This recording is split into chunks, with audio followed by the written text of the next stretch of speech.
엘리야가 이 아합을 통해 만들어지게 되는 바알과 아세라 종교 국교화라고 하는 엄청난 이 나라의 생과 사를 구분하게 되는 이런 힘든 상황 속에 하나님의 나라 싸움을 싸운 전사로 나타나는 대표 인물이다 이 말이죠. 누구예요? 엘리야. 이런 감각으로 몸통 부분을 읽으시라는 거예요. 그래서 엘리야는 아합이 죽는 것과 아주 극명한 대조를 이루면서 엘리야의 사역을 마쳐요. 그게 어디냐면은 여러분 우리 열왕기 하의 맨 앞은 누가 죽은 후에 그리고 얘기한다 그랬어요. 아합 왕이 죽은 후에, 즉 열왕기 하 맨 앞은 아합 왕 죽은 다음에 무슨 일이 일어나는지를 얘기할 만큼 지금까지 해온 얘기가 무슨 얘기였다는 거예요? 아합 왕 얘기였다는 거예요. 그래서 아합 왕의 쭉 사적을 얘기해 오다가 아합이 죽고 그 다음에 아합과 함께 엘리야는 어떤 최후를 마치는지를 극명하게 대조를 시킨 다음에 그 다음에 열왕기 하에서 엘리사를 중심으로 한 이야기가 흘러내려가는데 예후 왕조가 어떻게 그 아합의 후손들을 완전히 멸절시키는가 하는 얘기가 그 이후에 이어진 것이 몸통 부분이라는 거야. 열왕기 몸통 부분 어려워요? 어렵지 않죠? 네, 별로 어렵지 않아요. 몸통 부분. 자, 그러면은 몸통 부분의 이 엘리사 얘기는 북방 이스라엘에 이러한 역사적인 흔적을 남기면서 그것까지만 했냐? 그게 아닌 거예요. 남방 유다까지도 영향을 미치는 거 알아요? 우리는 지금 몸통 부분에 오므리 왕조와 예후 왕조 사이에 엘리야와 엘리사가 일하는 내용들 대충 이야기를 공부했습니다. 근데 이 엘리야가 이세벨이 자기와 아합 사이에서 난 자기 딸 아달랴를 남방 유다의 여호람 왕한테 시집 보내요.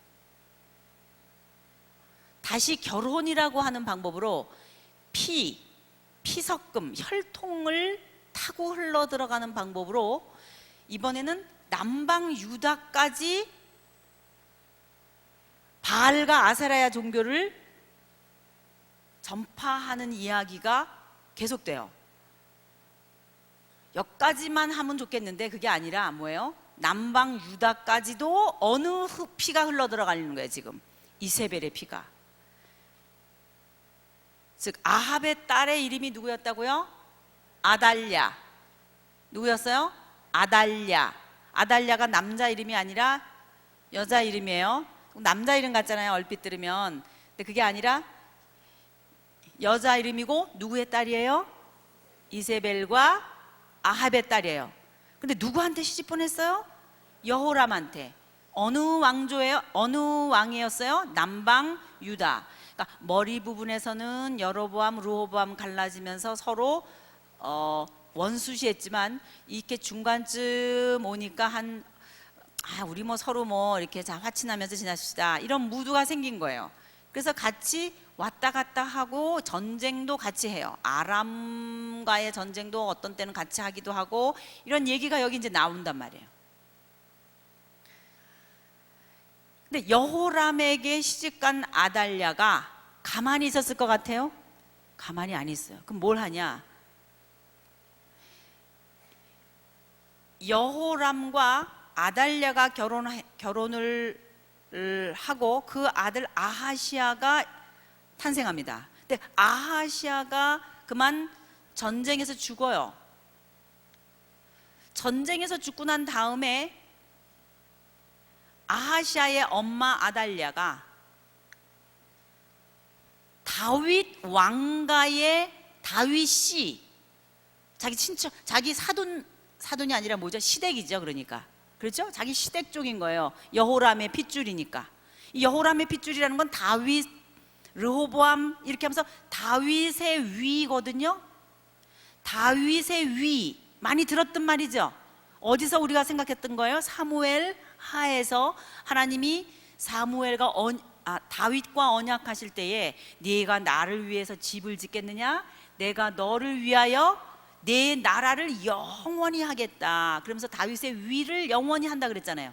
그 다윗의 위를 따라 흘러 내려오고 있는 중에 여호람까지 왔는데, 이 여호람의 아내 아달랴가 자기 아들 아하시아가 죽은 이후 자기 시댁 쪽 핏줄과 관계된 모든 아들들을 다 어떻게 되는 거예요? 죽여요. 이 정도까지 군사력을 가지고 있으려면 여자 혼자서 못 죽이잖아요. 이건 뭐예요? 조직체가 있었다는 거거든요. 이 정도의 왕궁 안에 조직체가 있을 정도면은 아달랴는 굉장히 오랫동안 힘써온 거예요. 어떻게 힘써왔겠어요? 지금 아달랴는 누구의 사주를 받을 것 같아요? 이세벨의 사주를 받고 있습니다. 그러면 남방 유다와 북방 이스라엘로 갈라져 있는 이 두 나라가 이세벨과 아달랴라고 하는 여자들을 통해서 바알과 아세라 신으로 통일천하할 수 있는 기회예요. 통일천하하기 위해서 남방 유다의 씨만 말리면 되겠구나, 이게 되잖아요. 그래서 많은 군사력과 자기 아래의 수하 부하들과 이런 사람들을 다 조직적으로 만들어 가지고 구테타를 일으켜서 다윗의 혈통을 전부 어떻게 버리는 거예요? 전부 없애버리는 거예요. 그러면 하나님의 나라는 어떻게 되는 거예요? 망하는 거예요. 바알과 아세라의 국교로 되는 거예요. 바로 이런 풍전등하와 같은 상황이 된 게 몸통 부분에 이세벨을 통해서 이방의 종교가 들어와 가지고 흘러가게 된 역사다 이 말이에요. 그럼 이런 상황 가운데 하나님은 가만히 계시겠는가? 가만히 계시지 않는 거예요.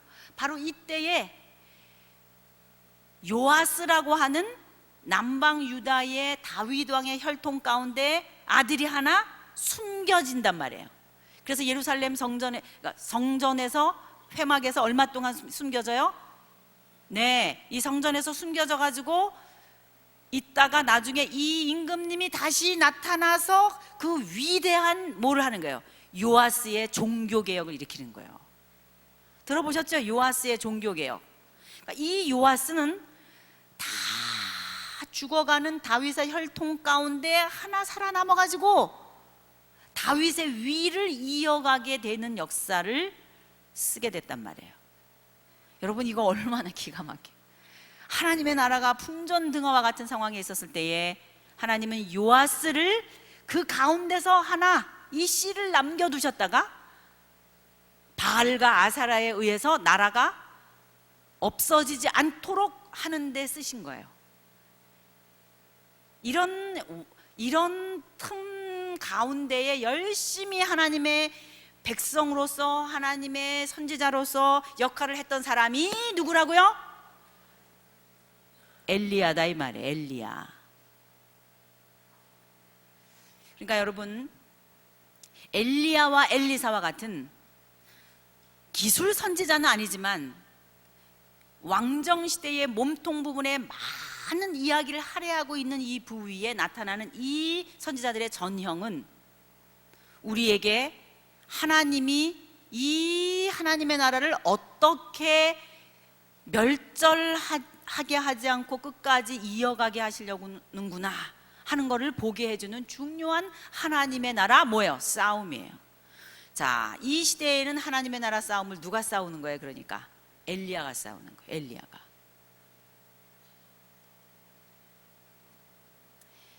나중에 엘리야는요 굉장한 허탈감에 빠져요.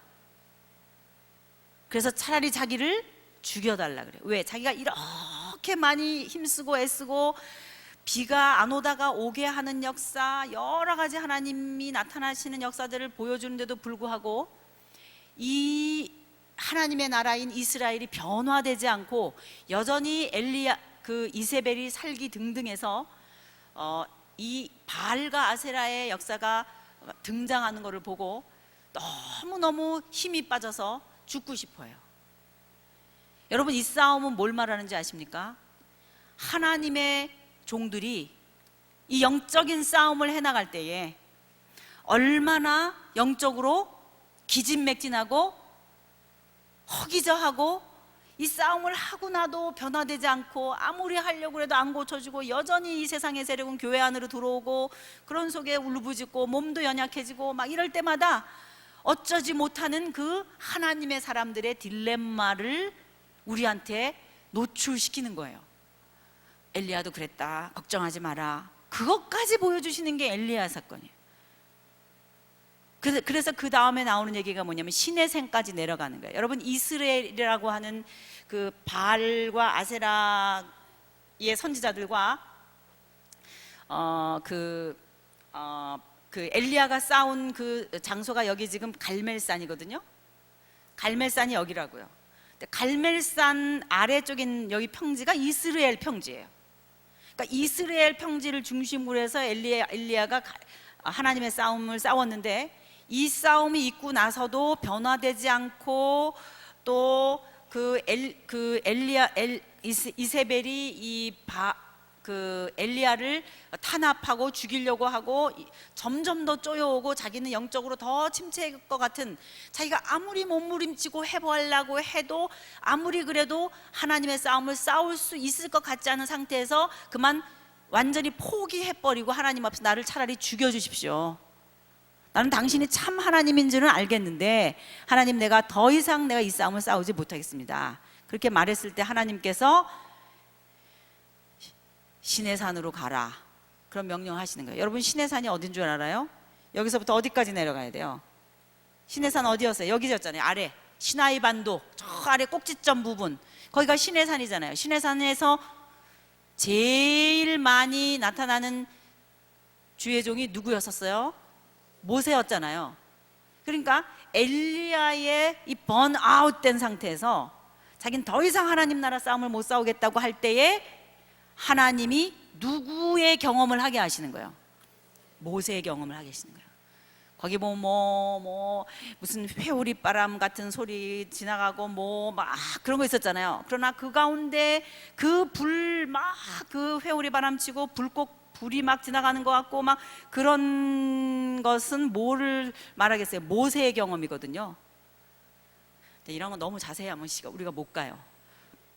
그 모세의 경험, 하나님이 이 반석으로 이렇게 가리셔서 바위 틈 그 크랙 사이에다가 그 틈 사이에다가 모세를 집어넣고 막 그 겁나는 하나님의 임재 앞에 무서워하는 그 모세의 장면, 그거 있거든요. 여러분, 찬양 중에 뭐 측량 못할 은혜로 채우시고 그렇게 하면서 뭐 반석으로 나를, 반석 큰 바위 밑 뭐 이렇게 틈에 숨기시고 뭐 그 찬양이죠. 그게 그 모세 신경험을 말해주고 있는 거거든요.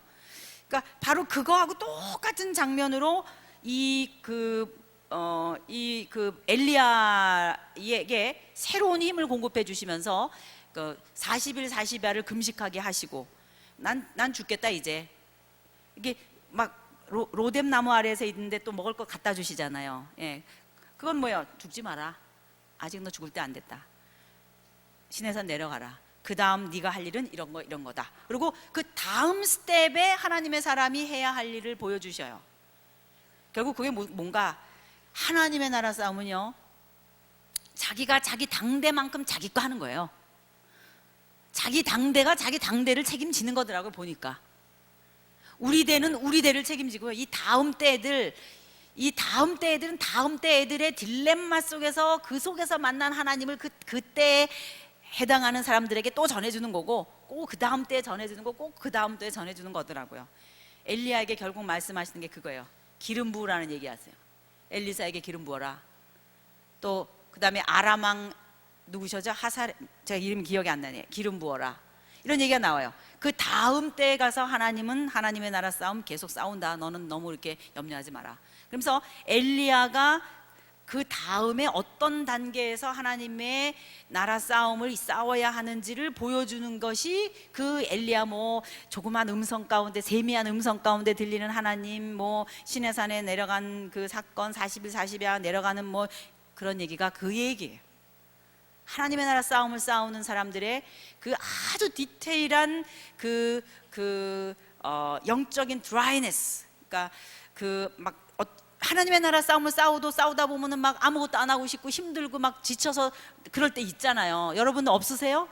있다고요. 이 싸움이 너무나 격렬하고 너무나 힘들기 때문에 그렇다는 거예요. 우리 이 하나님의 나라 싸움, 엘리야가 싸운 싸움을 극명하게 보여주는 장소인 이 갈멜산, 여기 엘리야 기념 예배당도 이제 있잖아요. 그래서 여기서 이렇게 내려다보면 지중해가 보이는 거예요. 거기 보면 구름이 저기서 이렇게 뭐 올라오고 뭐 그런 거 있죠. 바다 하늘에서 이렇게 바다에서부터 구름이 떠올랐다 그런 얘기 있잖아요. 거기가 바로 여기라고요. 여기서 떠오른 거예요, 구름이. 그러니까 이 바알과 아세라 싸움은, 제가 성경이 이제부터 가나안 전쟁이 시작되면서 이방 종교의 전형으로 바알과 아세라를 등장시킨다 그 얘기 했잖아요. 그러니까 바알과 아세라라고 하는 싸움이 어떤 싸움인가, 그거를 아주 탁 노출시켜 가지고 보여주는 것이 엘리야가 다른 바알 아세라 선지자하고 싸우는 그 부분이에요. 거기 보면 다른 선지자들이 자기 몸을 어떻게 해요? 막 자해하잖아요. 그거 왜 그런 거예요? 자기 정체성을 잊어버리고 신과 접속한 거죠. 그러니까는 샤만들인 거예요. 샤만. 우리나라 말로 말하면 무당. 샤머니즘이라는 게 뭐예요? 샤만을 중개자로 해서 사탄과 연락하면서 사탄의 능력으로 병을 고치게 하고 그렇게 하는 역할을 하는 게 샤만이 하는 거잖아요. 샤만, 무당들, 중간 그 중개자들이 있거든요.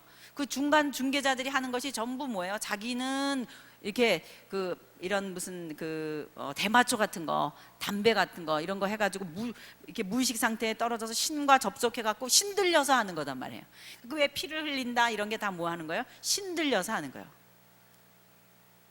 그러니까 그런 역사를 아주 정면으로 드러내 보이면서 아주 노골적으로 바알과 아세라와 하나님의 나라가 정면 대결하는 싸움을 하는 거예요. 이 안에 들어있는 영적인 원리들이 굉장히 많습니다. 여러분이 차차 성경을 읽어가면서 그런 것들을 찾아내 보시는데 다른 거 아니에요. 창조주 하나님이냐 아니면 뭐예요?